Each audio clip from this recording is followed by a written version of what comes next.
За хай манайхаа. Өнөөдөр бүгдээрээ штэ нислэг болон 2 дахь жил яг явсан түүхээ ингээ базаад ярий. Тэгээд угаасаа би бичлэгээ ингээд бичлэгэн дээр зураг хөргө оруулаад бичлэг дүүрсэн оруулаад янзлахгүй учраас манайхаа зүгээр л сайхан подкаст шиг те ингээд явж байхдаа эсвэл юм хийж байхдаа хоол идэж байхдаа ч юм уу зүгээр сонсоорой гэж хэлье. Би нөгөө нэг бичлэг хийнэ гэдсэн штэ нислэгтэй холбоотой. Тэгээ би яг нислэгтэй холбоотой бичлэг хийн гэхээр би яг за энэ бол ингээд терминал, за энэ бол ингээд гейт, за энэ ачаага заавал эндээс авдгаа гэдэг ч юм уу. Тиймэрхүү нарийн детальны одоо юу өгч чадахгүйсэн байхгүй юу? Мэдээлэл өгч чадахгүйсэн.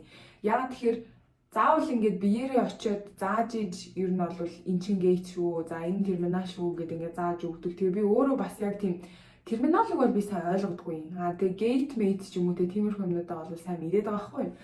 Тэгээд та ер нь явандаа ингээд яваад сурч байх гэж бол бодож байна.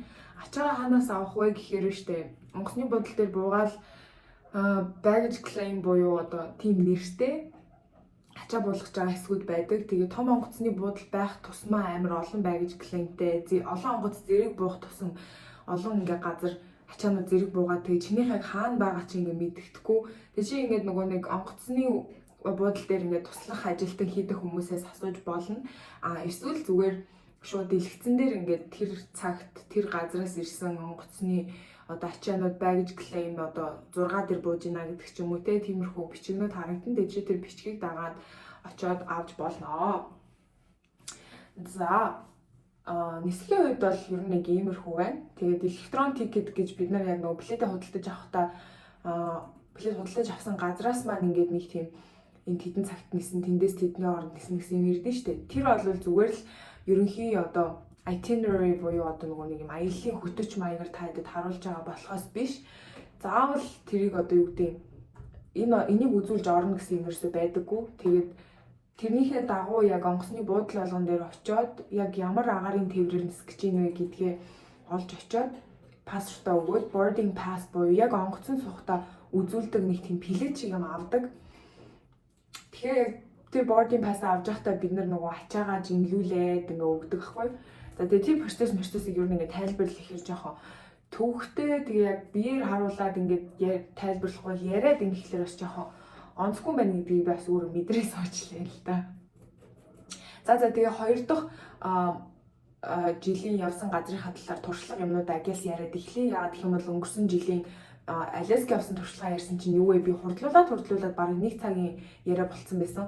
Тэгээ энэ удаагийнх ч гэсэндээ ер нь айгүй тийм урт болох байхаа гэж би бодож байна. Яагаад гэх юм бол жил болгон явсан газар тэгээд тохиолдсон зүйлүүд айгүй өөр байгаа. За хоёр дахь жилдээ би 3 дугаар курстэй төгсөөд явсан. За тэр үеэрээ бол би ямар агентлагийг сонгосон бэ гэхээр за би нүдэн шил авчихв. Тэр үеэрээ би ямар агентлагийг сонгосон бэ гэхээр би United-ыг сонгосон. Яагаад гэх юм бол ер нь ихэнх оюутнууд амар ингэ санд руу байдаг, эртхэн л бүртгүүлэх ёстой. Би одоо ингэ амар хоцорчлоо энэ төр гэж боддог. Гэхдээ яг ясан дээр бараг 5 сарын сүүл хүртэл нэг хүн оюут аав, нэг л хүн дутуу гэдэг ингэ залгаал бижигдэг агентлагууд байдаг. Гэхдээ мэдээж хоцрохгүй тулд ингээ айх нь бол зөв те эртхэн бүртгүүлэх ёстой. Гэхдээ миний туршлагаас үзэхэд би дандаа 3 сар дээр нь буюу нэмэлт дийсэлт авах үед нь бүртгүүлдэг байсан. Эрт бүртгүүлэх юм бол early bird discount энэ төрөлтэй $200 татуу матуу $100 хөнгөлөмж гэдэг юм уу тиймэрхүү урамшууллууд бол байдаг. Гэхдээ би зүгээр л тайван явж байгаад 3 сард нь яг нэмэлт дийсэлт авахт нь бүртгүүлдэг. Тэгээд яг намайг бүртгүүлэх гээд явж исэн тэр үед бол Monarch маань нэмэлт дийсэлтээ зарлаагүй байсан. Тэгээд нэмэлт дийсэлт авах үгүй нь тодорхойгүй байгаа гэж өөртөө хэлсэн учраас гэхдээ угаасаа нэмэлт дийсэлт авах баг тодорхой байдаг хгүй. Тэгээ би за хүлээж авахаар ер нь зүгээр United-аар явж үздэг юм уу гэж бодоод очиод уулзсан чинь United за ер нь болно гэж шүү. Тэгэхээр за окей болоод тэ United-аар явахаар болцоод байжсэн чинь Monarch манайх эсэлтээ авч яана чи хүрээдрээ гэж авд юм да. Тэгэл United бүртгүүлсэн шүү дээ яалтай үлээ. Тэгээд яг сүүлдэж бүртгүүлэх нэг онцгүй юм юу вэ гэхээр үнэн амар өсдөг. Тэгээд ер нь агентлагаас хамаарат үн бас жоохон ялгаатай байна удаа гэж би харсан. Яагаад гэвэл би Monarch-д болохоор 1950-аар бүртгүүлчээд United-д болохоор яг л адилхан 3 сар бүртгүүлсэн ирнэ баг $2150 төлсөн. Тэгээд ер нь жоохон агентлагууд өгнө энтрийг жоохон судлаад тэ ялгаа малгайг жоохон байна уу энтрийг харуул айгу зүгээр юм шиг санагдсан. За United бүртгүүлээд тэгээд угаасаа л агентлаг юм чи ингээд ямар ч ялгаагүй байсан. Нэг онцлог нь юу байсан бэ гэхээр манай эхний жил явсан Америк дахь агентлаг маань болохоор Spirit байсан. Тэгээд Spirit-ээр явж байгаа хүмүүс бас байгаах. Хоёр дахь жилд маань болохоор United дээр очиод сонгосон, над дээр таарсан Америк дахь агентлаг маань Greenhorst гэдэг агентлаг байсан. Тэгээ заавал ингээл намайг суулгаж байгаа л за энэ листийн дундаас чи 5-ыг ингээд сонгоод над руу явуулах таа гэсэн юм ерөөсөө байгаагүй. Greenhorst болохоор өөрсдийн гэсэн нөгөө нэг юм зангиа зэг юм бэ, өнгөө зэг юм бэ шиг юм ажлын сайттай бид нар өөрсдийнхөө кодоор нэвтэрж ороод тэгээд өөрсдийн нэг CV шиг юм бэлтцсэн байгаа. Тэгээ 2 минутын ингээд яриад өөрийгөө танилцуулсан видео бас бэлдсэн. Тэр нь бас яг шинэлэг байсан гэх юм уу, анх ерөөсөө тийм байгаагүй байхгүй. Тэгээд яг тэр нэг сайт шиг юм руугаа ороод ингээд бүх ажлуудыг бид нэр ингээд харна. Тэгээ тэр чинь амар гоё тухтай ахгүй юу? Яг ингээ яарад ах юм байхгүй. Тэгээ дээрэс нь ингээд надад цалин нь харагдаж байгаа. Би 7 хоногт хэдэн удаа ажиллах юм? 7 хоногт хэдэн цаг хийх юм? Илүү цаг хийх үү хийхгүй юу? Тэгээ байршил нь хааны, эргэн тойронд нь нөгөө нэг 2 дахь ажил болох боломж байгаа юу гэх тэр болгон бүгд надад харагдаж байгаа нэг давуу тал шүү дээ. Тэгээ би тэр олон дундаас ингээ гүйлгээд юу амар олон ажил руу ингээ apply хийж болдог. Ингээ явъя гэдэг. Тэгээ тэр дундаас ер нь бол хүсэлтийг чи ингээд татгалцах нь амар илбэг байдаг. Тэгээд буцаагаад за би чамайг авъя гэсэн ажлууд болохоор над дээр ямар ажлууд байсан бэ гэхээр би зүгээр ер нь цалин л хардаг байхгүй юу? Илүү цаг хийх. Тэгээд дээрээс нь цалин хардаг учраас тэгээ хараад ингээд сонгосон ажлууд дундаас нэг ажил намайг сонгоод чамтай ярилцлаганд орё гэд. Тэгээ би тэр ажил жоохон дургүй байсан. Яагаад гэх юм бол галтгоонд одоо туслах хийх ажил байсан гэх юм уу? Тэгээ тэр хүний одоо ажил олгогч надаас сууж байгаа зүйл нь юу байсан бэ гэхээр чи хүнд юм өргөж чадах уу? Халуунд ингээ ажиллахад зүгээр үү? Пишэнтэй ажиллахад зүгээр үү гэл тэг надаар ингээ төмс арилгуулах одоо урил зууруулаад тийм 100-нд жигнүүлэгч гэдэг юм уу? Галтгоонд хийж болох хүнд хүч юу вэ? Бүгдийг нэг тийм юм хийх ажил байсан. Тэгээд манай ингээд ажил бол жижигхэн тосхон гэх таашин амар жижигхэн газар. Тэгээ ер нь 2 дахь ажил олох боломж юусэн байхгүй. Тэгээд илүү цаг хийх боломж байхгүй. Гэхдээ нэг салбар ресторан жилүү байгаа. Тэгээд тэнд очиод ажиллах боломжтой гэд хэлжсэн. Тэгээд жижигхэн газар руу явах надад сонирхол бол байгаагүй. Яагаад тэр ихний жилдээ би жижигхэн газар руу явсан шүү дээ. Тэгээд Fairbanks-ийг жижигхэн гэж байгаа юм бол биш. Тэнэс жижигхэн газар зөндөө байгаа. Тэгээд том хот байх тусмаа цалин өндөр. Тэгээд 2 дахь ажил олох боломжтой ч юм уу тиймэрхүү байдаг учраас үзэж харах зүйлээ бодсон ч тэр би тэр ажлыг бол сонгоогүй. Тэгээ тэр ажил намайг ингээд авъя гэд урилга явуулсан л байсан л да. Тэгээ би урилгаас нь татгалзаж бол болно. Тэгээ би дараагийн ажлаа олоогүй байгаа шүү дээ. Тэгээ хугацаа бол тулцсан байгаа хгүй. Надад амар яаралтай ажил олох хэрэгтэй байгаа. Яаралтай ажил олоод хилчэндээ орох хэрэгтэй. Тэгээд ажлаа олох гээд тэгсэн чинь ажлууд авдаггүй авъя гэсэн газар нэг юм хачин хүнд хэцүү ажил. Тэгээ дээрэс нь цалин багтай гэдэг ч юм уу. Надад ингээд таалагдахгүй байсан учраас би тэр ажлыг ерөөсөй сонгоогүй. Тэгээд ер нь бол United-ийн юу гэж зөвлөдөг вэ гэхээр би бол 2 дахь явж исэн болохоор надад арай илүү туршлагатай би ингээ арай илүү тайван байсан юм болов уу гэж би боддог хгүй. Тэгээд ер нь United-ээр явж байгаа хүүхдүүд над руу ингээд их хөвчлэн холбогддог нь би өөрөө ингээ ажлаа олох хэрэгтэй болчлаа. Би ажлаа олж чадахгүй байна. Би ажлаа олоогүй амар удаж байна гэж над руу ярьдаг. Тэгээд тэр амар хэцүү асуудал ахгүй юу? Яг тийм бол United амар олон оюутан явж байгаа. Тэгээд тэр дунд ингээд ажилгүй байгаа оюутан зөндөө байгаа. Тэгээд агентлагийн хүнтэй харьцах гэхээр нөгөө агентлагийн хүн чинь ингээд шууд хүн болгонд ингээд харьцаа тулаад юу гэхээр мэдгүй зам аавн болдоггүй ч биш магадгүй. Тэгээд би 2 дахь явж байгаа учраас яг тэр мэрийг амар сайн мэдчихсэн учраас тэгээд энэс илүү ажил олно гэдгийг одоо мэдчихсэн учраас тэрнийг амар үргэлж энтрийг тоогоогүй. United-ийн хүмүүс бол надад зөвлөхдөө тэгээд ирсэн урилгыг аваад тэгээд ирсэн ажил руу л баг явцсан дээрээ димэди. Одоо чи ингээд хугацаа чинь тулаад ажил олдохгүй гэж сэхрүүлж байгаа байхгүй юм бол нэг тиймэрхүү гэх. Тэгээд би мэдээж тэр үргэлжлэлийг бол хүлээж аваагүй. Өөр илүү гоё ажил явнаа гэд найдаад хүлээгээд тэгээд тэр ажлын нөгөө нэг тийм лист шиг юм байгаа гэсэн шүү дээ ингээд. Тэгсэн чи тэр дуу нэг шинэ ажлууд нэмэгддэг бас ингээд өдөр болгон шалгаад байгаа юм. Тэгээд яг тэр намайг нэг удаа ингээд шалгасан чи ашгүй ингээд Денвер хотод онгоцны буудлын McDonald's ажиллах гэдээ гарч ирдэг байхгүй. Тэгээ би McDonald's гэл тэнгууд hell no гэж бодож штэ. Бурхан минь заа гүүрхүү гэж бодож. Тэгтээ цалин амар өндөр $19.50. Тэгэл Denver гэл бодонгууд ч аюу гой санагдаа. Тэгээд намайг яаж ингэ сонгосныг бүү мэд. Зүгээр л би apply хийгээ явуулсан чинь надтай нөгөө нэг ярилцлага их товн ирээд. Тэгээ ярилцлага хийсэн чинь би анх удаа тэгж ярилцсанд орсон. Анхны жилээ бол явтаа би ерөөс ярилцсанд орж байгаагүй штэ. Тэгээ 2 дахь жилийнхаа ажил олгогчтой нэг ярилцлаганд орсон чинь одоо надаас ингээл кейсүүд асууж байгаа юм л да. Яг хөө эхлээд мэдээж нөгөө юу асуун те. чиний өдөр тутмын хийдэг зүйл юу вэ? Чи одоо ямар дан чанартай вэ? Сайн дурын ажил хийж исэн үү гэдэг ч юм уу. За нэг тиймэрхүү жирийн юм асууж агаад тэгээ яг ажил олгогч нарын асуудаг юмыг асууж эхэлнэ. Яг чамайг ямар мессен дээр ажиллах гэж байгаатай чи холбоотой юмнуудыг асууна гэсэн. Би одоо касн дээр зогсохтой crew member байсан учраас надаас ингэж асууж байгаа хгүй. Хэрвээ ингээд нэг үйлчлүүлэгч ирсэн ээ. Энэ хоол чи надад таалагдахгүй байна. Тэгээ би энэ асуудлыг чи надад шийдээд өгөөч гэвэл чи яаж шийдэх вэ гэж надаас асууж байгаа хгүй. Тэгээ би яг аль нь зөв ямар зөв сайн хариулт гэдгийг мэдэхгүй шүү дээ. Тэгээ би яг өөрөө яг тухайн үед яаж шийдэх вэ тэрнгээр л хариулж байгаа хгүй. Өө тийм үгээ би тэр хүнээс нэгдүгээр дуучлалтгүй, хоёрдугаарт менежерээ дуудаад асуудлыг хэлнэ, гуравдугаарт би болж өгвөл тэр хоолыг тэ өөрөөсөө гаргачих болтугай ингээд одоо хохирлын барагдуулаад комплин ажиллана гэсэн чи өө тийм үү ямар хөрх юм бэ гэж мэгэл тэ. Ерөнхийдөө ингээд нэг тийм кейсүүд асууж исэн. Чи тийм хүнтэй тааруул яах вэ? Амар ааштай хүнтэй ингээд таарад касн дээр байжсэн чи ингүүл яах вэ гэдэг юм. Тэрэн дээр нэг амар ингээд санаа зовоол заяа. Яна юу гэж хариулах хэвээр болоо. Буруутчих үедээ энэ төр гэж юусоо битээ бод. Зүгээр амар тайван тэгээд аль болох ийдгээр сайхнаар асуудлыг шийдвэрлэж байгаагаар л хариулчих хэрэгтэй. Тэгэхгүй тэгээд тэрэндээ стрессдж жагаад буруу зүрх яриад нөгөө ажил олгогч маань ингээд cringe тэг гахаад уншиж магадгүй. За тэгээд ярилцлагын цагаа болохоор надад тоглож өгсөн нь гадаад цагаар тоглож өгсөн байсан. Тэгээд тэрийг ямар зоонд гэсэн байлаа да. Google дээр ч би тэрийг Монголын цагаар хийдэг гэдэг нь ерөөсөө олж чадаагүй. Тэгээд барагцаагаар би нэг юм сэрүүн байжгаад ашгүй өөрийн 4 цагт тэр ярилцлага нь болж таарсан. За ярилцлагандаа ороод нэг удаагүй байжсэн чинь тэд чинь ярилцлаганд орсны дараа шууд авлаа антер гэж хэлэхгүй шүү дээ. Тэгээд байжгаад шууд нөгөө юу явуулж байгаа над руу. Хэд хоногийн дараа ингээ гэрээ маань ирээд ажил давхаар болсон. Тэгээ би бүр дотроо амар баярлсан. Яагаад гэвэл би зүгээр л амар хулчгаар зан гаргаад ч юм уу эсвэл амар төвчээргүй зан гаргаад яа за одоо шууд олцсон л нь л явъя гэдэг нэг амар хөдөөрөө цөөхөн ингээд хүн амтай цалин бахтай хачин хүнд хэцүү ажил хийх ч юм уу тийм газар л ингээ явцсан байсан бол үзэж харах ч юм уу тий. Тэгээ би хүлээгээд Макдоналдсын тэр урилгыг авч чадсандаа бол амар баярлж байгаа. Яагаад гэвэл өнгөрсөн жилээсээ би илүү сайхныг үзэх хэрэгтэй. Өнгөрсөн жилээсээ би илүү гоё газар үзэж илүү сайхан одоо илүү их мөнгө олох хэрэгтэй ч гэдэг юм уу. Яагаад гэвэл надад туршлага байгаа шүү дээ. За тэгээ элчингийн ярилцлага 2 дахь жилээ явж байгаа хүмүүст ямар байдаг вэ гэхээр шүү дээ. Айгуу сайн уу. Би өмнө нь ингээ оронгууд надаас ингээл чи хэр удаа явах гэж байгаа илээ тий хаана ажиллахын дадададаа гэж асуудаг юмнууд асууж байгаа шүү дээ. Харин 2 дахь орсон чинь миний пассвортыг авсан да. Оо за өдрийн минь дахиад явах гэж байна уу гэсэн. Өө тийм гэлтгсэн чинь. За гэснээр шууд ингээд дараад өгсөн. Тэгээ надаас юу ч асуугаагүй. Би бүр амар гайхсан. Өө дахиад явах гэж байна уу? За гэсэн шууд дараад өгчтэй.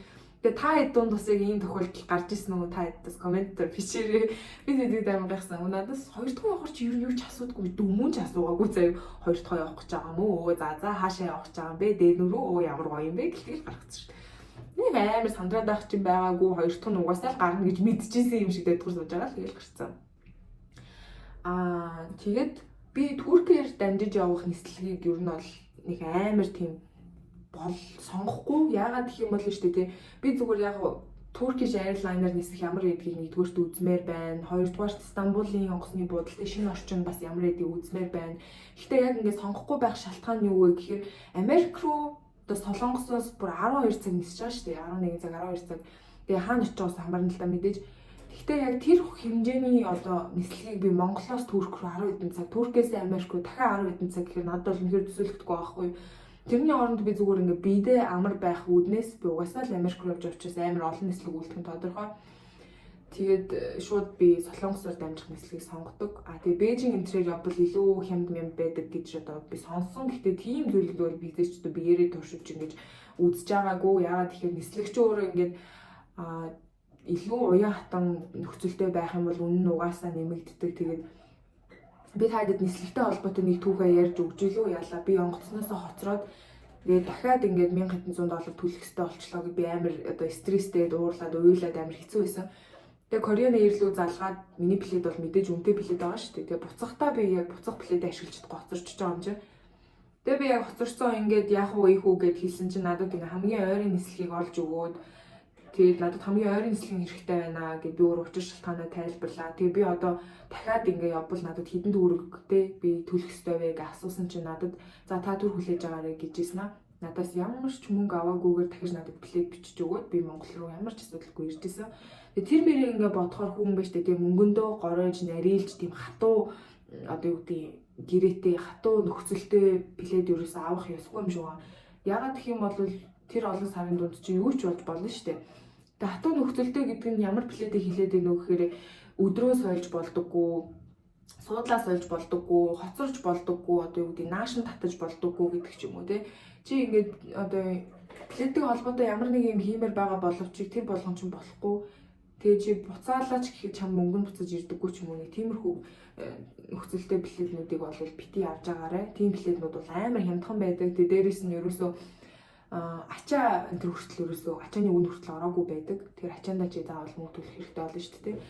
За бид нислэгийн хувьд гэх юм бол Солонгос орсон. Тэгээд эхний жилдээ амар нөгөө хоббит бол Солонгос мөнгө солиулж авч явж мавал гэсэн. Гэхдээ хоёр дахь жилдээ бол зүгээр л яг худалдаа үйлчлэлийн визанд Монгол даасандаа Монгол мөнгө хийгээл аваа явцсан. Тэгээд яг зүгээр нөгөө нэг Монгол данстай шүү дээ. Тэгээд зүгээр тэрнийхээ картыг л би визагаар аваад тэгэл хаан чуушаад явчих юм чинь. Яг Солонгосын онгоцны бодол ингээд гэлс. Тэгэхээр та миний влогийг үзэх юм бол би хоёр дахь жилдээ аягүй шахуу явсан. Надад ингээд ерөөсөө онгоцны бодол дээр амрах одоо өнгөрөөх илүү цаг байгаагүй. Тэгээд влогоо хийж амжаагүй. Лос Анжелесийн онгоцны бодол дээр ингээд буусан чи би бүр ингээд терминалаа олохгүй. Тэгээд миний нэслэг хаанаас явах мэддэхгүй. Кореонер ингээд плед хаан бичиж байгаа нь олдохгүй. Аим шигтэй том тийм онгоцны бодол байхгүй баг 5 6 терминалтай.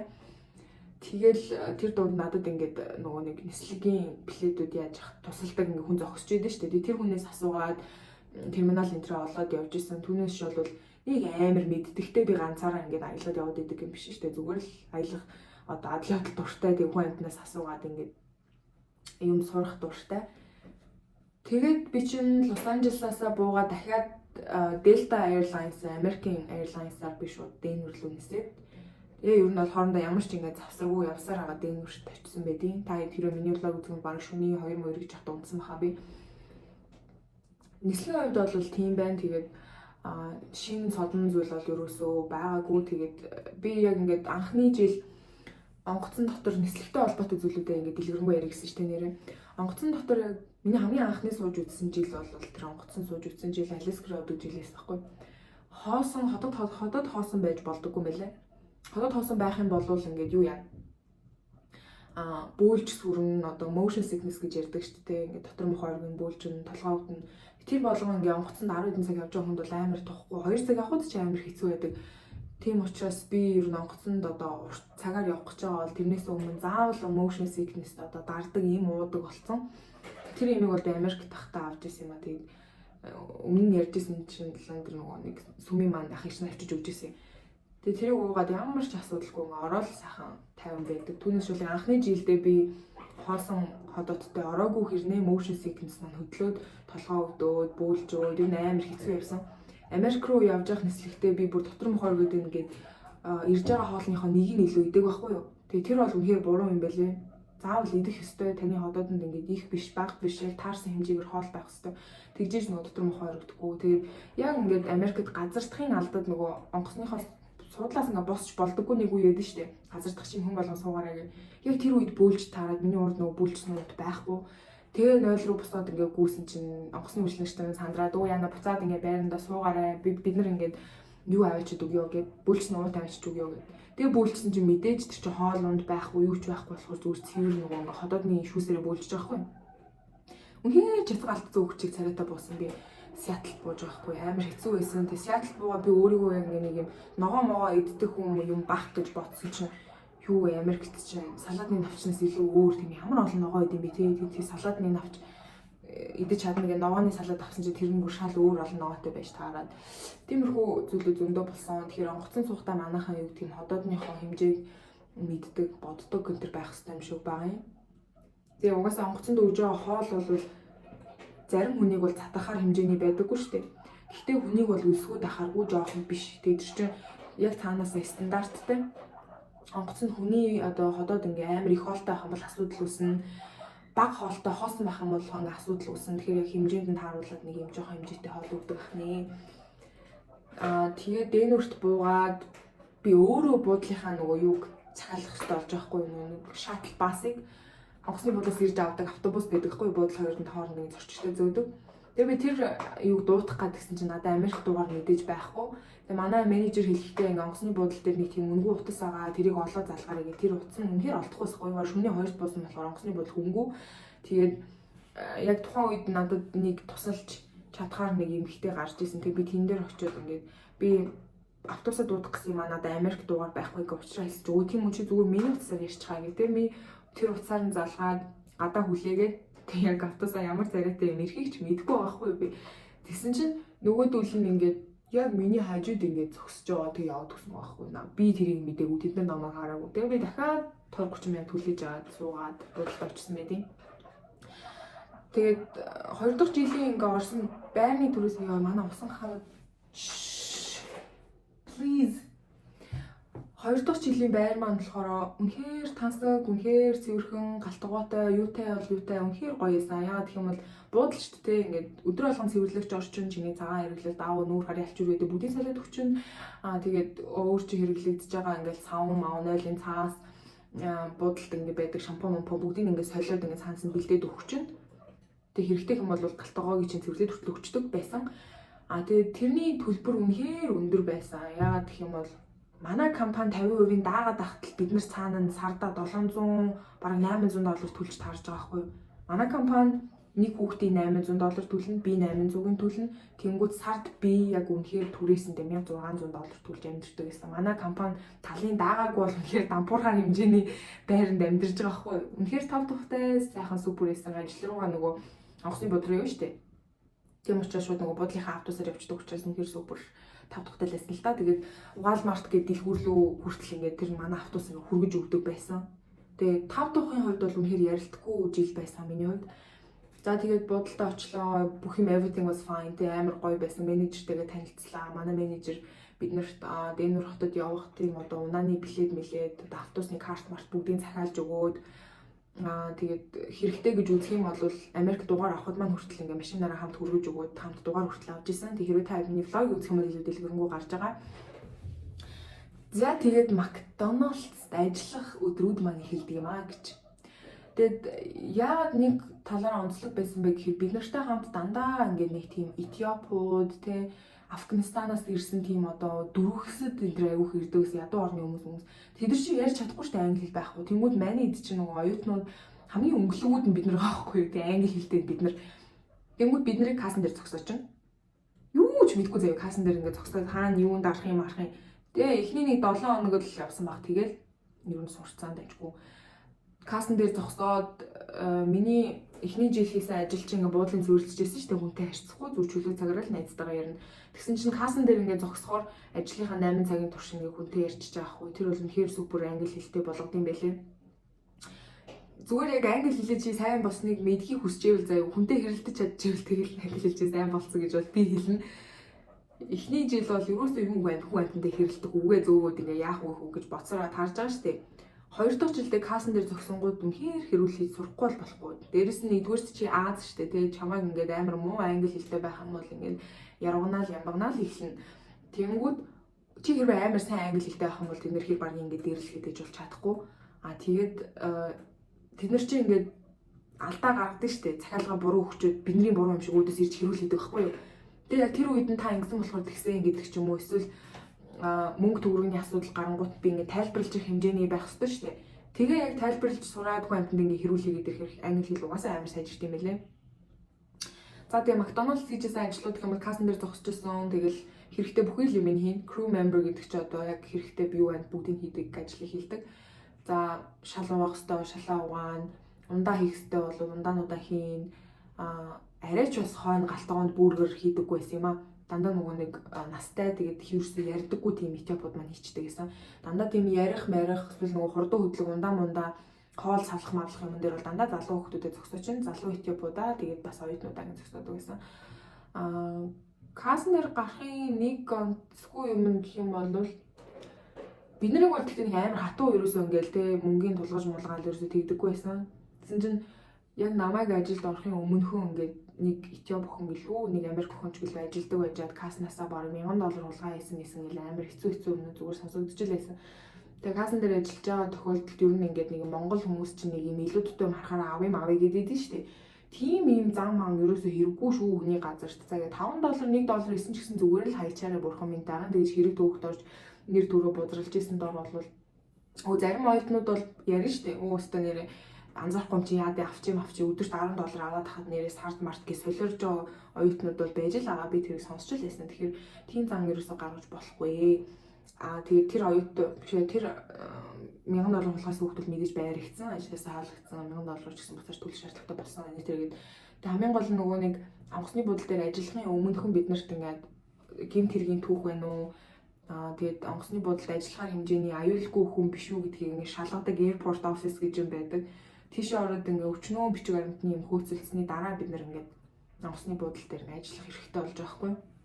Тэгээд тэр охин бол дахиад хизээч одоо онгоцны бодол дээр ажиллах ирэхгүй болж үлдчихэж байгаа юм л да. Тэгээд McDonald's дээр ажиллах бол гоё. Тэгээд кассан дээр зогсохын нэг хэцүү юм юу гэхээр 8 цаг өдөржингөө ингээд зогсдог учраас хөл аим шигтэй чилдэг. Үнэхээр амар. Тэгээ эхний 7 хоногт бол хөл байнгын янгиндаг байсан. Тэгээ би ингэж амар өвдөнө гэж ерөөсөө бодож байгаагүй. Хөл бол үнэхээр аим шигтэй өвддөг юм байлээ. Бидний нөгөө өмсөх ёстой гутал бол галтгоонд зориулагдсан одоо Америкт өмсдөг зөвшөөрөгдсөн гутал юу байдаг вэ гэхээр non-slippery shoes буюу ингээд алтардаггүй цаанаасаа тийм зориулалтын үйлдвэрээс гарсан гутал байдаг. Түүнээс шууд бид нар ингээд эндээсний хар кэтчирж очин гутал өмсөж ерөөсөө болохгүй. Яагаад гэх юм бол McDonald's-ын шал ер нь рестораны шал амар альтрагаатай байдаг. Жирийн гуталтай бол тэгэхээр савж унан тарихаараа. Тэгээд Walmart ч юм уу, Amazon-оос ч юм уу ингээд тийм альтардаггүй гуталнуудыг захиж авдаг. Миний тэгээ хөл амар өвдөдсөн учраас манай оюутнуудын гаргалгаа юу байсан бэ гэхээр anti-fatigue shoes гэж яддаг байхгүй юу? Одоо fatigue гэдэг чинь ядраа гэсэн үг шүү дээ. Anti-fatigue буюу хөл ингээд ядраадаггүй тийм харахад бол Crocs шиг гэхдээ битүү. Тэгээд ийм дузаан ултай юм бамбар зөөлөн гутал байсан. Тэгээд чиг амар татна, үнэхээр амар шивэрдүүлдэг гутал. Гэхдээ яг хөө бусдыгаа бодвол арай нэг тухтай. Тэгээд яалтчгүй тэрийг авч өмсөхөөсөр аргагүй болоод тийм гутал авч өмссөн байгаа. Ажил олгогчороо захиалсан гутал маань арзмаар нь зөрөөд надад багтсан байдیں۔ Тэгээд тэр жоохон онцгүй юм бол Walmart-аас дахиад тийм шинэ anti-fatigue гутал авсан. Ажлын хувьд гэх юм бол тийм байсан. Этиопуудтай ажиллах бас айгүй сонирм тийм өөр туршлага байсан юм уу? Этиопуудтай ажиллаад Этиоп хүмүүсийн соёл, Этиоп хүмүүсийн хэл уснаас ингээд баг суралцаад тэ Этиоп найзуудтай болж авсан. Тэгээ манай ажил олгогч дандаа нөгөө нэг оюутнууд тэ ингээд нэг дөрвөсөд энэ төр авч ажилуулад ирсний дараагийн нэг шалтгааны нь олсон чинь юу байсан бэ гэхээр оюутнуудыг авчирж ингээд ажилуулах юм бол татвараас амар том хөнгөлөлт эзэлдэг байгаа хгүй юу. Тэнгүүт манай эдийн нэг амар өргөдөөлтэй эсвэл үнэхээр энэ оюутнуудад тусалчих гэсэн үүднээс ерөөсөө тэгж бид нарыг ажилд аваал тэг ингээд байгаа юм бол ерөөсөө байгаагүй зүгээр л татварын амар том хөнгөлөлт өгдөг бамбай олгож бид нар ашиглаж байсан байгаа хгүй. That's business. That's how business works ахгүй юу. Яг ингээд бизнес явагддаг л зарчим шүү дээ тэр чинь. Тэгээд одоо Этиоп хүмүүсийг буюу дөрвөстэйг авч ажилуулах чинь бас амар том татварын хөнгөлөлт болдог. Тэгээ хамгийн гол нь жирийн ийм Америк хүн ажилуулснаас тийм хэлгүй усгүй дөрвөстэйг ажилуулах юм бол цалин бага өгнө. Тэгэхээр тэр цалин бага өгж байгаа чи амар смарт одоо үйлдэл болчих байгаа байхгүй. Тэгээ манай ажил болгогч бол хэдий ингээд бид нартэй Этиопууд бол аюу хэцүү. Яагаад гэж одоо Америк хүмүүс үйлчлүүлж байгаа шүү дээ. Тэгэл ирээд тэд нар чи хэрүүлээ нөгөө Этиопууд нь ойлгохгүй. Тэнгүүд нөгөө нэг юмнуудаа ингээд буруу зүрх хийгээ явуулчин заяа ойлгохгүй юм чинь. Тэгээ нөгөө нэг үйлчлүүлэгч нэрэл хэрүүл уруул хийн ингээ яг тиймэрхүү асуудал бол амар их гардаг байсан хэрнээ. Тэгэл Этиопуудаа л ажилуулдаг гэсэн нөгөө ашиг орлого бодоод. Тэг яг би чинь ерөн зүгээр ингээд зүгээр л ингээ байж байгаа оронд ингээ шинэ содын амар одоо уншиж судалж мэддэг айгуу дуртай. Тэгээд менежертэйгээ яриад ингээ зогсчихсэн чинь манай менежер манай нөгөө нэг McDonald's-ийн эзэн авгаа ингээд баг 5 McDonald's-тэй тэгээд airport дээр одоо энэ онгоцны буудлын дээр 3 байгаа. ABC гэдэг юм 3 конкурс байгаа. Энд нэг ингээд юу байгаа. 3 юм McDonald's байгаа. Тэгээд нөгөө хоёр нь болохоор зүгээр яг ингээд жирийн гудамжинд ингээд хотын төвд байдаг 2 McDonald's-тэй хамгийн ашигтай ажилтдаг нь онгоцны буудлах гэдэг байхгүй. Тэгээд онгоцны буудлын дээр ингээд амар ач холбогдол өгдөг. Түүнээс шалтгаалаад яг жирийн нөгөө хотод байдаг хоёр бол угаасаа нэг амар ашиг хийдэггүй гэд хэлжсэн. Тэгээ би бодохдоо нэрэл онгоцны бодлогоос амар ашигтай байна да. Сонголтууд нь нэгдүгээр аягүй цөөхөн тэгсэрнэ үнэн гэх юм болно шүү дээ. Зүгээр л нэг жижигхан аяхтай колоч нэг намайг алиск тахна 30-50 цент метрэл зарчдаг гэсэн байхгүй. Даанч онгоцны бодол дээр болсон чинь юу вэ? $1 $2 зарж байгаа байхгүй. Насааныгээд хамгийн муу хамгийн хямдхан цэвэр ус байдаг Америкт. Тэгээ тэр ус масыг зүгээр л ширхэн $2 гарan $3 энэ зарж авах. Тэр чинь баг хороонд $5 авна шүү дээ. Тэгж айгүй тийм бизнес хийх юм байна гэдэг юмнуудыг бас айгүй сонсож авсан. Тэгээд манай ажил олгогч бол яг тэгж нөгөө нэг бизнесийн хөнгөлөлт авч байгаа учраас нэг бид нарт нэг амар тэгж care бол хийдэггүй байсан. Зүгээр хүн болгонд ингээд паркинг ингээд season pass буюу зунжангаа тоглох ирэх худалдаж авч өгөөд тэр нэг $70 нэг хүний $70 тэгж худалдаж авч өгвөл бид нарт ямар ч тийм партиж зохион байгуулаагүй. Тэгээд дээрэс нь ерөөсө зугаалганд ч авч яваагүй. Тэгээ оюутнуудтай хандсан ямар ч үйл ажиллагаа байгаагүй. Тэрэнд нь үнэхээр сэтгэл эмзэглэжсэн. Яагаад гэх юм бол ажил олгогч чинь өөрөө тэрэнд responsible буюу одоо American culture, Америк соёлыг харуулахын үүднээс тийм юм хийж өгөхтэй өөрөлтөө хүмүүс шүү дээ.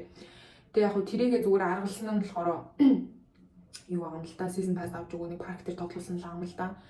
За тэгээд ажил бол иймэрхүү хэцүү байсан. Тэгээд миний shift буюу миний ээлж болохоор шөнийн 4 цагаас 3 цагаас өглөөний 12 чөлөөд нэг тиймэрхүү хугацаанд ажилладаг гэсэн. Тэгээд нэг гоё юм нь юу вэ гэхээр шөнө ингээд 3 цаг гэж босоод 12 гэж ажиллаад харангуйтаа өдрийн цагаар ингээд сайхан хотын төв ороод ингээд сайхан явчих боломжтой байгаа байхгүй юм үзээд. Гэтэл нөгөө өдөр 12-оос юм эсвэл 10-аас оройны одоо 8 хүртэл ажилладаг оюутнууд бол хизээж өдөр ингээд гадуур тэнх хэрэг байдаггүй байсан. Тэгээд тэдний шифт болохоор $19 өдрийн нөгөө нойр хугацлах учраас биднийх ингээд $19.50 байдаг гэсэн. За тэгээд ажил бол дайггүй байсан. Тэгээд биднэрт бол ямар нэгэн тип мэп бол өгдөггүй. Яа ингээ өөр хувь хүн ингээ үйлчлүүлэгчтэй маш тип аваад гэж өгнө гэхээс биш. Биднэрт ингээ типний аяга маях ч юм уу тийм тип гэж бичсэн сав мав тавихыг хүртэл зөвшөөрдөггүй байсан. Тэгээд надад бол нэг мөнгөн дээр юу анзаарчихсан бэ гэхээр Америк хүмүүс амар шидэж өгдөг, булааж авдаг хүмүүс юм бэлээ. Монгол хүмүүс тийм биш шүү дээ. Амар зүйл авдаг. Тэгээд надад ингээд нэг гимхтэй $5 ингээд тип өгсөн байхгүй юу. Тэгснэ тэрийг шидэнгүүтээ кофе авч уугаарай гэж яваад өгч байхгүй юу. Монголд энэ бол үнэхээр бүдүүлэг те доромжилсан хэрэг болно шүү дээ. Тэгсэн чинь зүгээр Америкт бол тэр нэг амар юу байгаа даах юм биш. Тэр нөгөө нэг шидэж өгөх юм бол хурдан шүү дээ гэж Америк хүмүүс хэлдэг байхгүй юу.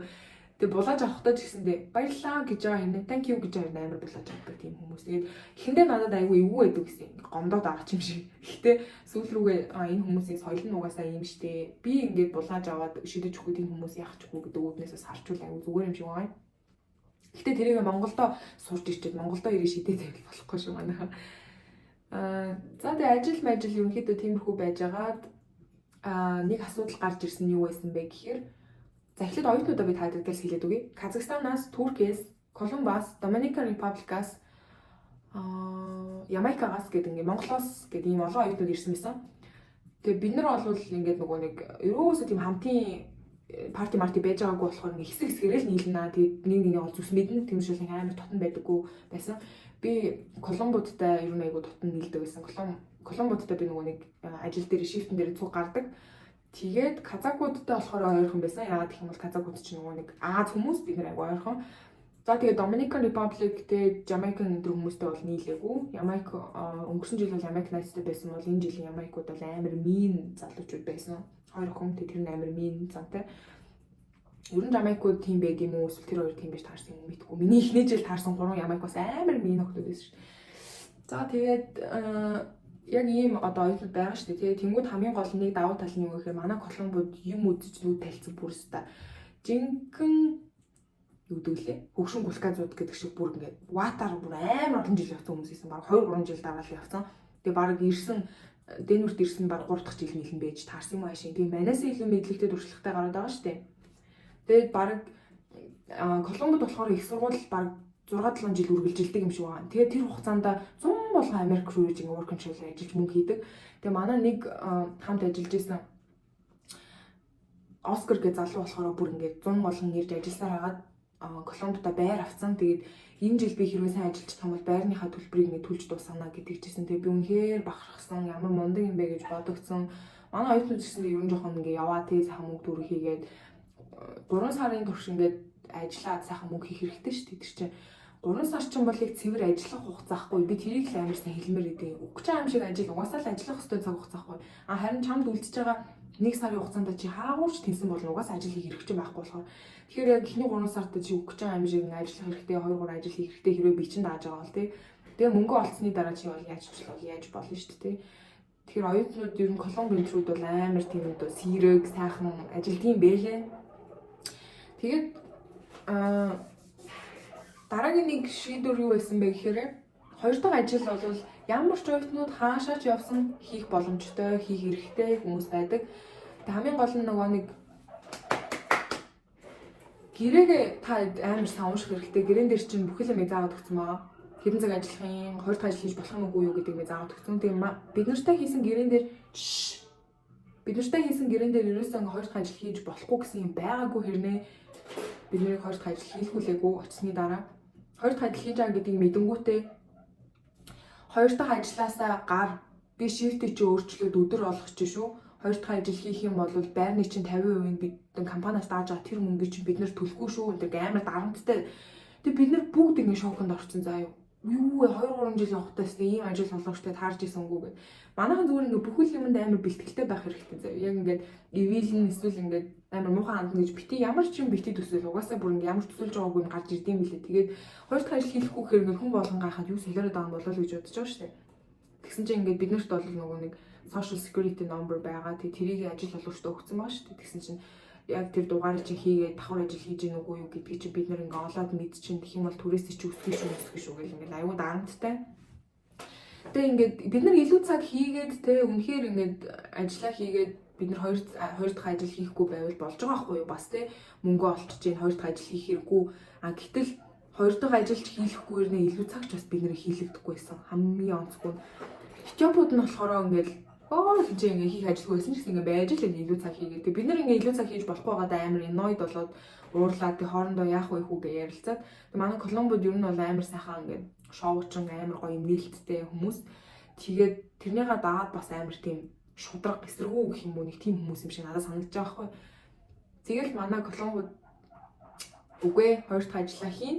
Тэг хоёр дахь ажиллаа ингээ хийж болохгүй гэвэл хамаагүй би энэ ажлаас чинь гарлаа гэж аахгүй. Тэг би амар ингэ шоконд орж байгаа шүү дээ. Тэг Оскараас асууж аахгүй. Хөөе Оскар чи юу яриад байгаа юм бэ? Чи хэрвээ энэ ажлаас гарчих юм бол terminated болоод виз чинь туслагдаа чи ингэ буцаа гэлгүй явах юм биш үү? Би юу ч мэдгүй ботгосаар хэлээд асууж байгаа байхгүй. Тэгсэн чинь Оскар хэлэхдээ тийм юм байдгүй маа. Хэрвээ J1 үндсэн одоо нэг ажил олгогчтойгоо буюу ирэхээс өмнө гэрээ хийгээд сонгосон ажлынхаа нөхцөл байдал таалагдахгүй хэцүү байгаад ах юм бол заавал тэнцэн үлдэх гэдэг шаардлага байхгүй 14 хоногийн дотор. Гэхдээ та энийг Google дэж штэ би зүгээр яг санаж байгаагаар яри 10-аас 14 хоногийн дотор ажил олгогчоо олоод дахиж шинэ ажил олгогч олгоод тэрнтэйгээ гэрээ хийж чадах юм бол Америкт визаг үргэлжлүүлээд ингэ ажиллаад явах боломжтой.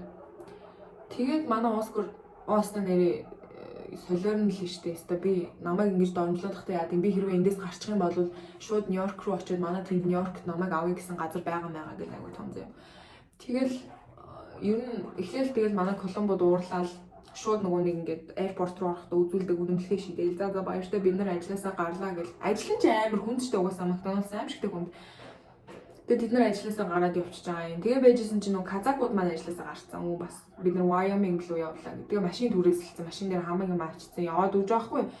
Тэгсэн чинь хэсэг Колумбод амар их байсан. Тэгээ Колумбод ингээд тал нь ажиллаа хийнэ гэж үлдчихэж байгаа хгүй. Тэг үлдсэн хэрнээ. Гэхдээ бид нар энэ үнэтэй буудалд буухгүй гэдэг.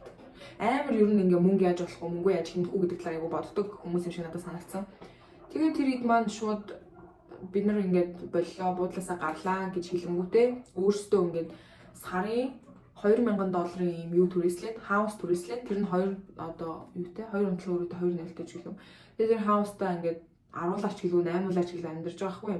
Тэр чинь старт нэг хүнээс $200 л гарч байгаа шүү дээ хямдхан. Гэхдээ жоохон заваан аюу хэцүү нөхцөл байдал олуулаа амьдарч хэцүү. Тэгээд бид нар болохоор бүр ингээд яг бидний дааснаас сард 800 гараад байгаа шүү дээ. Тэнгүүтэл бодож байгаа юм чи нэрээ энэ нөө байрнаасаа гараад $200 өгөөд бид нарт ингээд цаана 600 үлдэн 600-аар нь ядаж ингээд дэлгүүрсээд гой хувцсанарч болтгоо авахын сан зэрэг бодож байгаа байхгүй.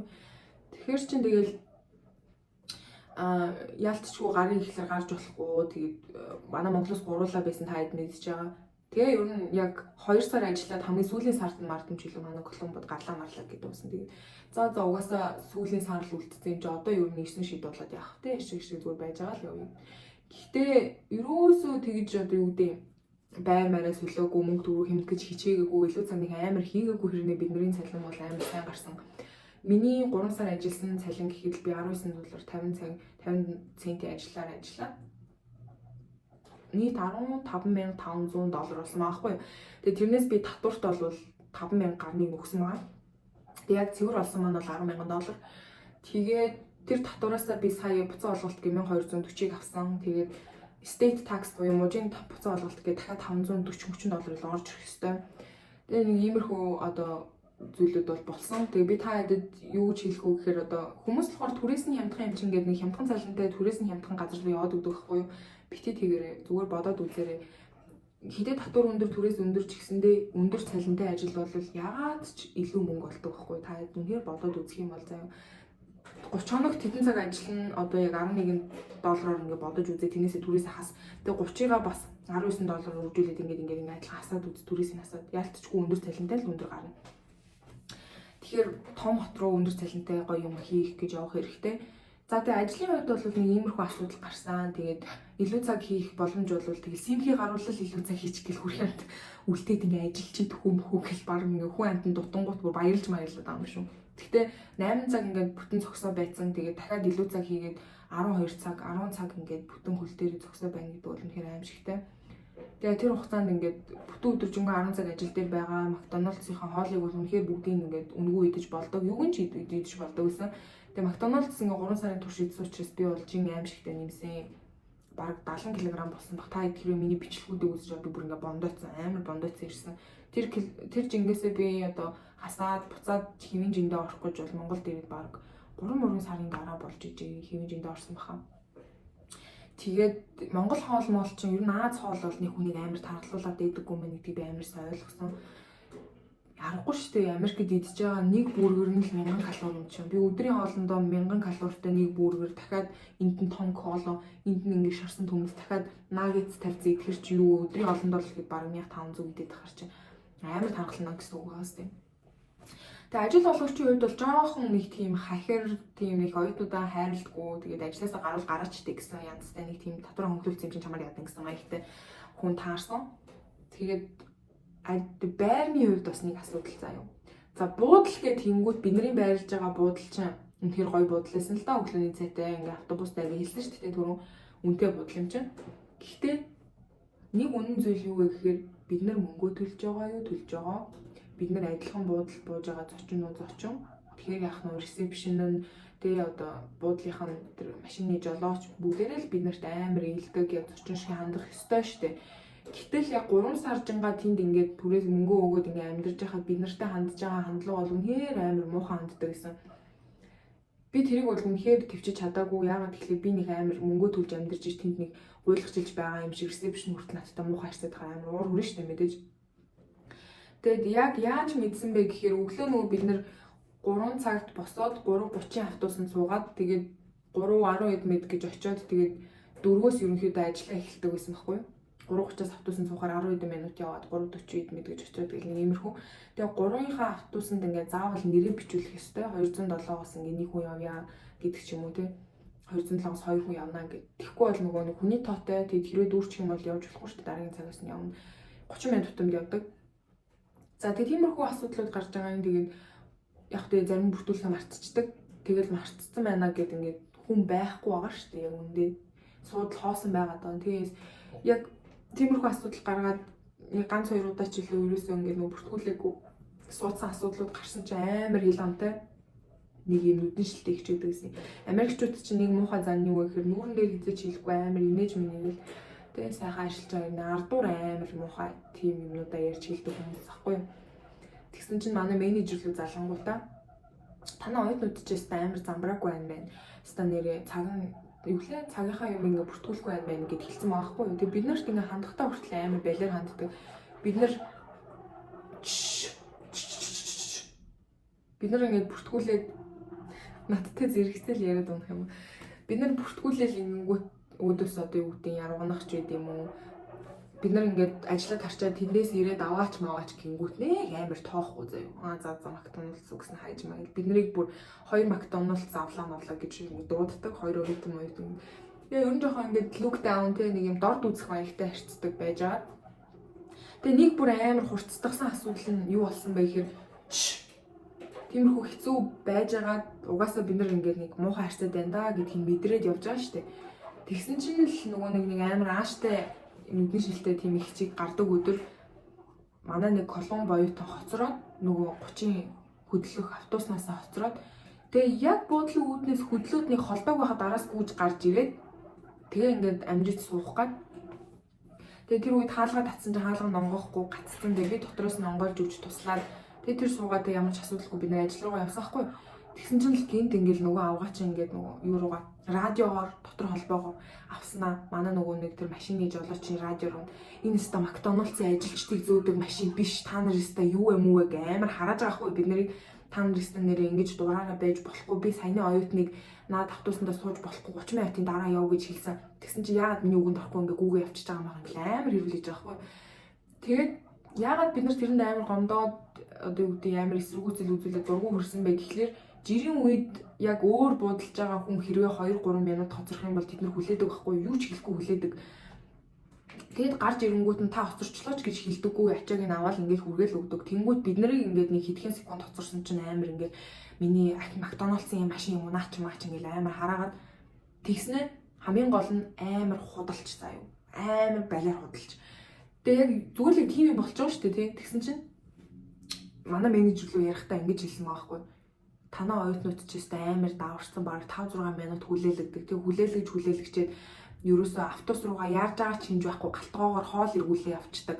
Тэгээд намайг ингээд дараагийн автобусандаа суу гэд хэлэхээр ерөөсөө үг ингээд авдаггүй. Тэгээ өглөө яасан бэ гэсэн чинь манай автобус ингээд зүг-зүгээр явж исэн чинь гинт танаа нэг оюутан чинь дотроос нь ингээд явж байхад нь хаалгыг онгойлгоо. Тэгээ манай жолооч ингээд гинт хаалга онгоцсон болохоор ингээд зогсохоос өөр аргагүй болоод тэгээд зогссон чинь нөгөө нь хоцорсон оюутан араас нь гүйж очиж суугаад муугаад гээд амар худлаа ирсэн зав манай менежерт. Тэнгүүд яг зүгээр юу болсон бэ гэхээр нөгөө гүйж ирж байгаа залуу маань хараад жолоо зогссон. Би хаалга онгойлгож тусалсан. Тэгээ суугаад явсан шүү дээ. Тэгээ манай менежер ингээд биднийг худлаа яриад байна. Та нар амар балер байна мэн ингээд биднийг таньдаа заяа. Ажил олгогч биш үү те. Ямар ч цагт ууг нь ингээд оюутнуудаа ажилчдаа өмгөөлөх хамгаалах хэрэгтэй байдаг хгүй юу?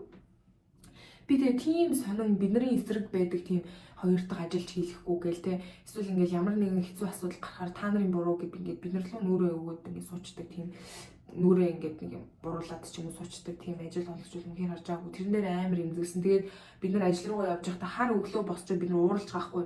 Бид нар мөнгөө төлчөөд яагаад бусад ингээд зочидтой адилхан харьцахгүй бид нартай ингээд дандаа дорд үтсэн юм шиг харьцаад байгаа ингээд бид нар хоорондоо ингээд уурлал. Нөгөө Колумбууд ч амар ууртай. Би бас яж хахад ингээд шудраг бос юм хараад дугааж чаддгүй юм байхгүй. Тэгээ ингээд тийм асуудал гарсныг ингээд сонсчингуудаа манай менежер бид нар руу залгаж байгаа Skype-аар. Тэгээ ийм асуудал болсон гэж сонслоо. Тэгээ тэр автобусыг явж байхад нь хий онгойлгосон бэ гэж тэгж байгаа хгүй. Тэгэл би шууд хэлнэ шүү дээ. That's me. Тэгээ яах гэдэг би онгойлгосон. Тэглээж угаасаа тэр чинь яваагүй эсийн зогсож явах нь онгойлгосон. Би тэгээ тэр хүн ингээд хаалга онгойлж чадахгүй байхад би тусалсан энэ хэлж байгаа хгүй. Тэгсэн чинь манай менежер юу гэсэн гэж өөдөөс. Чи хинт ч туслах ёсгүй. Битээ тусал. Дахиж хүнд битээ тусал.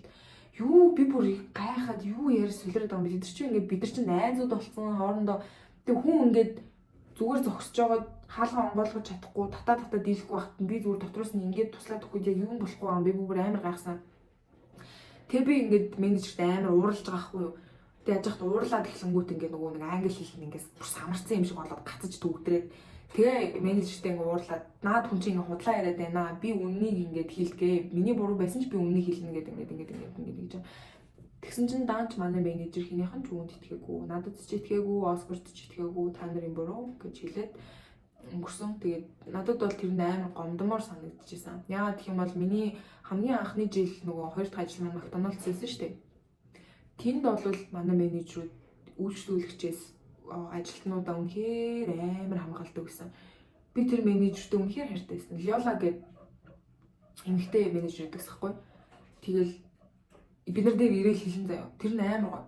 Ямар ч үйлчлүүлэгч миний ажилд илүү хашгирах ёсгүй. Би та нарыг үнэхээр хамгаална. Зүгээр над дээр гүгдцээ. Би очиж хэрүүлээ гэдэг. Тийм би бүр амар хайрлагцсан мэдрэмж авч байгаа шүү дээ. Бид нар тэгсэн чинь хоёр дахь оцсон Макдоналдс маань эсэргээрээ бид нарыг ингээд дандаа юм л олол буруутгахтай. Тэгээ тэр хүний зүг байсан ч буруу байсан ч ингээд бидний буруулчдаг. Тэр амар онцгүй байдаг гэсэн. Ажил олгогч юу ямар үед хамгийн гоё вэ гэхээр зүгээр л бид нарыг хайрладаг, care хийдэг ахад хангалттай байхгүй юу?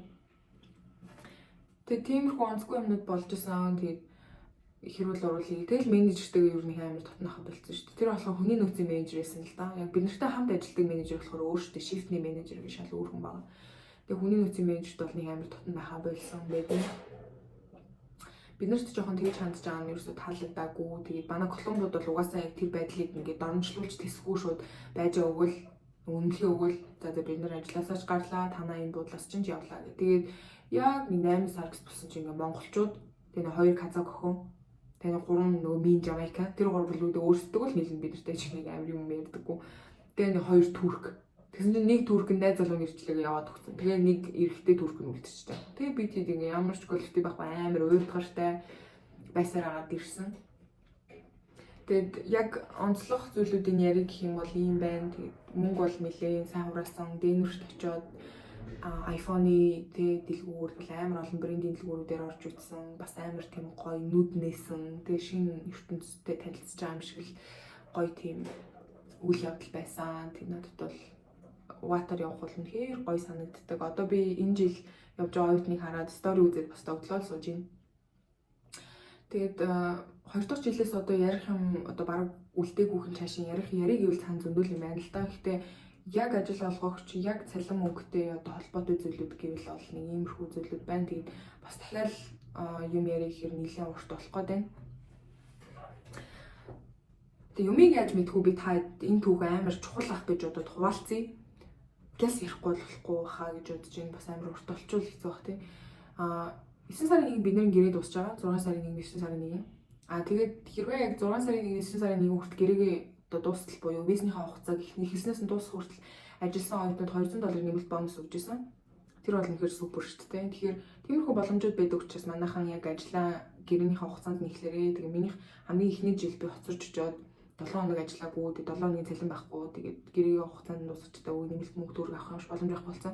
Хоёр дахь дээр бол би тэрийг алдаагүй 5 сарын 27 гэж очиод шууд нөгөө нэг аэропорт дээр ингээд ажиллах програмтай бүрдүүлээл тэд чинь бас 4-5 хоног хүлээдэг. Тэгэл хүлээгээл шууд 6 сарын 2-наас ажиллаа эхлээл ер нь бол $200 болцлыг хангасан. Тэгээд яг 9 сарын 1-нд дуусчаад бид нар ерөөсөө нөгөө оройн дээнүүр үзэж байгаагүй. Яг тийм бол орой 7 цаг гэл унтахгүй бол шөнө 3 гэж сэрч чадахгүй шүү дээ. Тэгээ дандаа нэг юм 5 авгал гэртээ харьцдаг байсан байхгүй. Угаасаа амар ядардаг. Маргааш нь ажил байхгүй юм чинь ингээд нөгөө 9 сарын 1-нд виз маань дууссан. За бүүнөрөө сайхан юу яа хотын төв орё те шүн ямар ээ үзье. Тэгээ нэг амар гоё сүртэй юм бол байгаагүй л те. Бахан харт амигчин нэг амар сохтон хүмүүсээс өөр тийм гоё юм ерөөсөө байгаагүй. Тэгээ нэг юм тоглоомын төв орж тоглоод тэгээ нэг жоохон ингэж явж байгаа. Шүний 12 болоод бид нар юу буцаж байгаа хгүй буудлын руугаа. Тэгээ тэр үед нөгөө нэг метро гэхэд хэцүүлдэг. Гэхдээ train гэдэг юм одоо боон гэх юм уу. Тим юмар буудлын руугаа төхөөд явж илаа. Тэгсэн чинь шөнийн 12 болж байна гэдэг чинь бид нар нөгөө 3 цагт босох ёстой хүмүүс. Тэгээ 3 цаг болчвол бид нар ингээ бүр 24 цаг нойргүй явж байгаа хгүй. Тэгээд нөгөө трейнд ороод ингээ суусан гуруулаа ингээ бүр толгой молгоог нийлүүлсэн нүд ам нь улаанаар эргэцсэн ингээл 24 цаг нойргүй амар ядарсан 3 юм байгаа хгүй. Тэгэл юу ч анзаарахгүй гэжсэн чинь амар чанга хипхоп дуу яваад байна. Тэгэхээр за энэ тренд дотор л явж байгаа юм байна да гэд харсан чинь арт нэг юм хар залуу амар том спикер ирсэн тэрэн дээр ингээд нөгөө нэг рэп дуу тавьсан байгаа хгүй. Тэгээд хэсэг яваад менежер 24 цаг нойргүй болсон амар ядарсан дээрээс нь ингээд амар стресстэй маш нойр үрж байгаа болохоор би эргэж хараад ингээд хүү хөгжмөө багсах чаач гэд хэлдэг байхгүй. Тэгсэн чинь нөгөөтг чинь ингээд над руу нүдэ ансан байжсэн ингэж харангуутаа буцаад ингэ нүдэ анч намайг тоодгүй. Тэгээд тэнгуут нь би бүр seriously гэж бүр бас тэргүүдтэй амар юм хэрүүлчих гэзээ. Тэгээд дургшаа хараад ямар мэдрэл муутай амтан бэ гэж бодоод байжсэн чинь тэр залуу нүдэ нээхдээ нүд нь улаацсан байсан байхгүй. Магадгүй маань сурцсан ч магадгүй би мэдгүй. Тэгээд жоохон байжсэн чинь манай нөгөө эмэгтэй эргэж хараад хөө чи дууга багсчих гэсэн чинь бас тоог байхгүй. Тэгсэн чинь манай хамт явсан Монгол эрэгтэй банд маань болохоор 180 мая гаруй өндөртэй. Тэгээ дээрээс нь туранхай энэ биш айгүй бадрүүн тийм бихтэй. Ер нь бол Америкчуудын бодлоор Аз гингүүт нэг юм нүдний шилтэй туранхай нэг юм намхан чүрийсэн нэг юм сүлдээ муутай юм байдаг штеп. Тэгсэн чинь маа монголчууд чинь яар эсэргээр авахгүй. Уяаж ийна гэдээ барыг цохоод авахар тий. Тэгсэн чинь нэг цагаан баавгаш амар том бихтэй залуу байгаа штеп. Тэгээ эргэж хараад хөгшөө чи на дуу багсахтаа махсахтаа ёо бро гэж хэлэн үлэн арай өөр болоод ирж байгаа хгүй. Тэгснээ ингээд нөгөөтг нь тоохгүй байсан чинь бүр уурлаа. Манай хоёр эмэгтэй хэллээ тоосонгүй, намайг хэллээ тоосонгүй гингүүтээ ёо стана fucking music гэ багсгаач гэ хараал хэлчихгүй юу. Тэгсэн чинь нөгөө харчин сонсч нөгөө өөдөөс нь дунд туруу гаргацсан. Тэгэл байхгүй нөгөө манай ирдэж амар бронктой. Босоол тэрнгүүр чи өстө нэр чүмө нэг яаж намааж на дууга багсах гэдэг чинь чүмө юу юм уу гэл ингээл тэргүй нэг амар агилдаг би бидгүй зэрэг ихтэй хэрүүл хийсэн чи бүр амар агилдаг болсон шүү дээ. Өстө нэг амигааг хараа залж байгаа байхгүй. Тэгсэн чинь нөгөө нэг харна бас дуугүй байхгүй заа эргүүлэнгүүтээ Asian piece of shit юм Chinese гүлэг мүлэг гэсэн хараа заа ёо амар инээдтэй. Тэгээдсэн чи манай нөгөө бронктой гарчин бүр ингээд цохиж авах гээд болдгоо. Тэгээ бит өөр бүр ингээд зулгаацсан зэмүүр ам ингээд татсан. Тэгээд дийлэхгүй байгаа юм чин тэр том биетэй залууч чинь. Тэгээ ашгүй хэрэлдээд байжсэн чинь нөгөө нэг юм богооны цагдаа ороод ирдیں۔ Тэр эмэгтэй цагдаа байсан. Тэгээ дээрээс нь өөрөө бас яг тийм African American boy тийм хар ирсэн эмэгтэй ээж таарад. Тэгээд бид нар хэлсэхгүй энэ эмэг хүн ингээд дуугаалахгүй наа айгүй хэцүү байна гэж хэлсэн чинь тэр эмэгтэй амар professional заяа мэрэгжилтэй амар одоо юу гэдэг ёс зүйтэй харьцаж байгаа байхгүй юу. Тэгээ хараад чинь тэгээ айгу тийм илдэг үг айгу ашиглана. Baby, тэгээ sweetie энэ төр гэл тэ. Оо чи sweetheart наа дууга багсахаа тэгээ ингэж юусоо болохгүй энэ төр гэд хэлсэн чинь нөгөөх нь ингээд дургуухан шиг ингээд дууга багсгаж байгаа байхгүй юу. Тэгээ нөгөө эмэгтэй чи өнгөрөө цаатлын богонд руу яг орхын алдаад тэгээ алга болсон. Тэгсэн чинь нөгөө чи явбуугүй юу дахиад дууга ингээд тавьчихж байгаа шүү дээ. Тэгээ дахиад ингээд дуугаа ингээд тавьсан чинь чи өгдөөд байгаа мó тоглоод байгаа мó гэл манай нөгөө Монгол иргэдэж эргэж хараад дахиад хэрүүл хийж байгаа байхгүй юу. Тэгээ байжсэн чинь нөгөө Chinese гүлэг мүлэг дада гэдэг ингээ хэрүүлэegi байжсэн чинь нөгөө цаашаа явсан богооны цагдаа анзаараад буцаж ирэнгүүтээ энд юу болоод байна гэсэн чинь таныг явсан чинь энийг юм чинь дахиад ингээ асаачлаа штэ ямар хэцүү юм бэ гэдгсэн чинь нөгөө хар эмэгтэй. За одоо ингээд би чамд хоёр дахь анхааруулж байна. Тэг чи үнэхээр энэ миний үгийг сонсоогүй учраас наад төгжмөө дуугаа олохгүй би чамаа ингээд дараагийн буудлын дээр буу гэж хэлнэ гэсэн чинь нөгөө залуу бүр амар заяа. Чи амаа татаач нөгөө хар залуу чи амаа татаач ойлгочод ах чинь мах чинь. Угаасаа би дараагийн буудлын дээр буух гэж ийсэн ингэж мэгээд. Тэгээ дараагийн буудлын ирээ зогсоод нөгөө нэг цагдаа чи ингээд буухыг харах гэдэг хүлээг зогсож штэ. Тэгсэн чинь мань гар яасан бэ гэсэн чинь хөгжмөө аваад босч ирээд бид нэр ард сууж байгаа штэ. Тэгээ босч ирээд ингээд хажуугаар яваад энэ талд дугуун байсан. Тэгээ манай залуу энэ суусан битээр энэ талд нь суусан. Тэгсэн чинь манай залуугийн дагз руу ингэчээд тэгээд дуугаа аваад ингээд гардаг хгүй. Тэгсэн яг нөө дэлбэрх гээд дэжсэн бронктой хүн чинь ингээд гот гэж босоо явчихдаг бүр яг зогхгүй. Цогцсон бол тэгэл тэр чинь зодон болно шүү дээ. Тэгээ битээр ингээд хоёр гарнаас нь ингээд татцсан манай хүн бүр тийнд ингээд яг зогхгүй заяа. Тэгсэн чинь хар амир зөв шарын малтаад байгаа хгүй. Өчиг гэнэ дүү тэгж яах юм гэж зөксөд байгаа хгүй. Тэгээ нөгөө хар эмэгтэй чи ингээд буудаа ямар хэцүү юм бэ ингээд амир хилэн багаараад байна ямар ядраатай ингээд тэгээ буулгаад боосныхаа дараа бүр амар сони юм болсон заяа. Монголд бол ингээ автобусанд хоёр хүн зодтолдох юм бол бүр цус нууж гарцсан байсан ч цагдаа ирэхгүй шүү дээ. Тэгсэн чинь нөгөө нэг бооны цагдаа ингээ чи зүгээр үү те амар дормжлогдсон мэдрэмж авсан уу? Тэ чиний толгой чи одоо ингээ зүгээр үү? Чи энэ хүний талаар ингээ цагдаад мэдүүлэх гомдол гарах хүсэж чинь өндөр гэл амар асуудаг байхгүй. Тэгсэн чинь ингээ 24 цагийн дайргуу явж ядчих бас тгий мэгээгээ хэлсэн. Тэгсэн чинь нөгөөт чинь л бүр ингээ хамгийн анхны удаа нэг тим хэрэг тохиолдож байгаа гинэ өөрөх нь ажилтдаг. Тэгсэн чинь амар баярлал нөгөөдөгчөөс цагдаа магдаараа залгаад. Хэвээ ийм залуу хэвээ ингээд dreadlocksтай, ийм өндөртэй, ийм ингээд хувцтай. Тэгсэн чинь юу яваа? Дэнер хотын залуу Дэнер хотын цагдаа ирээд тэр цагдаа ирээд биднээс ингээд мэдүүлэг авч байгаа хгүй. Тэгээд бид ингээд ийм болсон, ийм хэрэг гарсан. Ингээд ийм уучраас ингэсэн толгойд ингээд хүрсэн гэдэг чинь. Тэгээ бахан цагдаа нар ирж мэдүүлэг аваад тэгээ дахиад бүр Дэнерийн том хотын ингээд цагдаа ирээд тэгээ биний гоё юм хэлж өгье. Хэрвээ Америкт байж байгаад гэмт хэргийн гэрч болох юм бол эсвэл гэмт хэргийн хохирогч болох юм бол ногоон карт авах хэрэг үүсдэг. Тэгээ манай эдийн яг тэр нөгөө нэг орсон нөхцөл байдал хэдий гэмт хэргийн шинжтэй ч гэсэндээ жижигхэн хэрэг учраас бидэд бол нэг ногоон карт аваад одоо хэмжээний бол байгаагүй. За тэгээд бүгдээрээ мэдүүлгээ өглөө, нэр усаа, хаяг маягаа өглөө тэгээд явах гэжсэн гэдгээ бас хэллээ. Тэгсэн чинь тэр цагдаа нар ингээд дуушлах гэж яахгүй бүр 4 цагтаа ирсэн дөрүлээ нэг машинтай явах гэж ч юм. Тэгээд энэ бол тэгээ та нарын одоо бодож ирсэн шиг Америк улс биш шүү, Америкийн биш шүү, тэгээ ийм муухай биш шүү. Тэгээ та эдийг аягүй тухтай байлгуудаас бид нар чадах бүхнээ хийх болно. Туслах юм байна уу? Тэгээ нөгөө залууч хайсан чинь мэдээж олдоогүй яваад өгцөн дуугаа авнаа.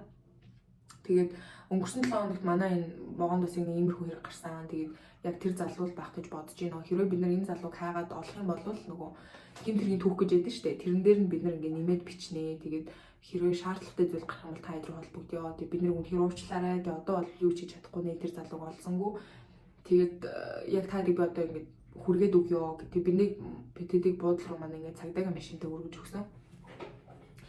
Тэгээ нэг зүйлийг амар цохож хэлмээр байгаа нь юу вэ гэхээр нэгдүгээр бид нар Азууд Тэгээд хэрвээ англи хэл амар муутай, хоёрдугаарт ингээд навсаацсан, амар хүнд өлегтэй харагдахааргүй хувцалсан явж явах юм бол Америкчууд тоохгүй, цагдаа нар нэг тоохгүй зүгээр. Sorry, we can't do anything about it гэл орхон заа юу ч хийж чадахгүй гэл орхон. Гэтэл ингээд амар те цагдаа нартайгаас ингээд хэл амын сугалж гал яриад дээрээс нь ингээд өмсөж үүж байгаа гэсэн амар өөр их юм бол цагдаа нар хүртэл ингээд бүхэлддэг байхгүй юу? Яах вэ? Намаа уушлаа. Тэгээ бид яг угаасаа гангалцсан явж таарч ирснийг ч хэлэхгүй тэгээд яг би мэдүүлэг өгнө гэж мэдчихсэн учраас ингээд заастаа одоо л алдаж болохгүй шүү гэж амар сүртэй мэдүүлэг өгсөн. Тэгээд тэр хүмүүстэй гацаж өдрөхгүй ярьсан. Тэгээ буудалтай амиртаач ингээд нөгөө цагдаагийн машинаар шүний баг 2 мөр 3 мөр болж хот ингээд хөрвүүлж байгаа байхгүй.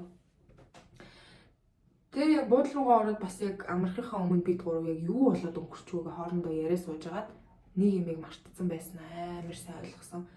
Тэр юу вэ гэхээр бидний сууж исэн одоо вагон дотор яг адилхан хар арьстай хүмүүс зорчиж исэн, тэдний нойронд хүрж исэн, Америкчууд байсан, шар арьстай хүмүүс байсан. Тэнгүүн тэр дунд хөгжмөө дугаалга гэж тэнэгтэж байгаа хүмүүс нь бид гурав л байсан байхгүй юу. Тэгээд бид гурав бодож яагаад бусад хүмүүст хэцүү байсан ч гэсэндээ нэг үг дуураагүй вэ гэсэн чинь тэр хар буутай байх магадлалтай.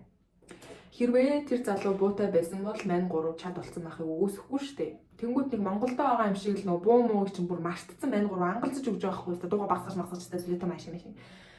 Тэгээд яг тэр толгойг ингээд цогчоод яг өөдөөс нь зодтолгоо босоод ирэхэд нь ингэж хараад яг метроны хаалга хаатахаас өмнө пад гэд буутсан байсан бол яа жижиг буцаад авч дээр очиж чадахгүй шүү дээ. Тэгээд хэрвээ зодоо хийчих юм бол тэр чинь бас ингээд дахиад амар олон асуудал үүснэ тий. Цаана дахиад мэдүүлэг зэдүүлээ өгөө явна. Сунжрын амар олон юм болно шүү дээ. Тэгээ манай бронктэй залуу ингээд хэсэг тайвшингуудаа тоор нэрээ намайг ингээд тий цохиулахгүй ардаас ингээд зулгаад байжсэнд бол нэр амар баярлж байна. Тэр залуу буу гаргаж ирээ буутсан бол эсвэл ингээд зодоонуудаа хийцэн байсан бол амар том асуудал үүсэх байсан байна гэж байна. Тэгээ энэ кейсээс та хэд юг сурах ёстой вэ гэхлээр шүү дээ тий. Хин ч Америкт буутаа явж магадгүй гэдгийг битэн мартаарай. Тэгээ өөрийгөө амар сайн одоо эрсдлээс хамгаалах ёстой. Тэгээд дараагийн нэг зүйл нь юу вэ гэхээр ерөөсөө тийм хүн амьтантай ингээд зодож нүдэлцэх хэрэг мэрэг ерөөсөө битгий оролцоорой. Тэгээд буутай байж магадгүй гэдгийг хизээж мартаж болохгүй, хинтээж маргалтаж болохгүй. Тэгээд баралтгал юм бол буу гаргаж ирээ бодчих магадaltaй байхгүй айгүй хэцүү. Тэгэхээр яг үнэхээр амьд харий те хайтахан шиг байя гэж бодож байгаа бол аюултай газруудаар битгий яв харуудын гудамжийн төрлөө нэг амар ингээд сонирхол зүглээд авах шаардлага байхгүй. Аз гэл тэнгууд амар гадуурхтай учраас ингээд хараа дээрэмдээ зодчих магадлал амар өндөр байгаа шүү дээ. Дэнэр хот бол арайч тийм харуудын юм уу гайгүй байсан л да. За тэгээд энэ хүрээд бас ингээ яриагаа дуусгахгүй бол яриа маань амар удацсан юм шиг байна. Тэгээд иймэрхүү олон зүйл болдог. Тэгээд буу муутай байх нь, яах нь, ийх нь гэдгээ бас амар сайн бодох хэрэгтэй. Тэр зүйлээс юу ойлгосон бэ гэхээр иймэрхүү зүйлүүдийг ойлгож байгаа шүү дээ бодож магадгүй. Гэтэ нэг онцлсан зүйл нь юу гэхээр ингээд хэрвээ манай Монголд нэг 2 хүн те автобус нь ингээд зодтолсон бол манай цагдаа ирэх үү гэж би бодсон заяа. Хизээч ирэхгүй, хизээч тоохгүй. Тус нүжтэйг холцсон байсан ч гэсэн аяр улсууд учраа олж байгаа зэрэг хайчих шүү дээ. Тэгээ яг хөгжсөн улс мас гэдэг чинь жоохон цаанаа өөр л байдаг юм шиг надад санагдсан. Тэгэхээр өөрсдийгөө тийм эрсдэлд орохоос аюулсан хамгаалаарай. Болгоомжтой байгаарай. Тэгээ шүн ажиллаа тараад гэрлүүгээ ганцаараа манцаараа харанхуй гудамжийн тэр битгий яваарай. Тэгээ та мэдчихэж штэ Америкт тийм гажлантай алуурчны зөндөө байдаг. Өчнөө алуурчны тийм түүхүүд та сонсч ирсэн бах. Тэгээ тэр аимшигтай одоо алуурчин явж байгааг үүсэхгүй шүү дээ. Тэгэхээр амар сайн сонор сэрэмжтэй болгоомжтой ганцаараа айлвал битгий яваарай. Тэгэд асуудал гарах юм бол шууд агентлаг руу холбогдоорой. Америкийнхаа агентлаг руу мэйлчээд манай ажил олгогч ингэж байна гэд бичээрэй. Тэгээд тухайн үед бид нэр 2 ажил хийхгүй гэдэгт нь шууд Америкийнхаа одоо агентлаг руу бичээд ингэж байна гэсэн чинь манай агентлаг та нар хоёрт ажил хийж болно. Гэрэн дээр ямар ч юм дуртаагүй байна гэд хэлсэн. Тэгээд тэрийг бол бидний эрхийг ингээ хамгаалах тий мэддэг хэвээр хүмүүс бол яг Америктэй агентлагууд л байдаг. За тэгээд тийм байна. Мэдгүй юмнууд гарах юм бол манайхан асуугаарай. За тэгээ бүгдэнд нь амжилт хүсье. Энэ жил бас аюу гоё явж байгаах гэж найдаж байна. Олон туршлага хуримтлал зөндөө л найзтай болоорой. За баяртай.